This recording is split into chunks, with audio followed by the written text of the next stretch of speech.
Hamma Alloh baytiga rasm video tushgani kelyapti, endi shuni ham tushunmaysizlar. 2026-yilni haj mavsumi o'tgandan keyin Saudiya hukumati, imla haj va umra vazirligi rasm tushish, video tushishlarni taqiqlab qo'ymoqchi. Sababi ko'rib turibsizlar, hamma rasm video tushyapti. O'sha hisobidan tiqinli bo'ladi. Ibodat payti har xil noqulayliklar bo'lyapti. Kechki ishlar yoki qo'pol qilib aytganda ziyorat emas, rasm tushish, video tushish bo'lib ketdi.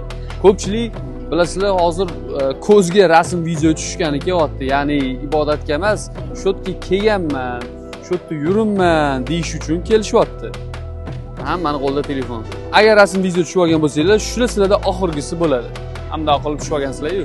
Bu videoni rasmga, videoga ko'p tushadigan tanishlarga borib qo'yinglar. Ana endi bu yoqqa ko'z uchun ham kela olmaydi. Haqiqiy ibodat uchun keladi. Nima deysizlar? Bu qaror yaxshi bo'libdimi yoki yomonmi?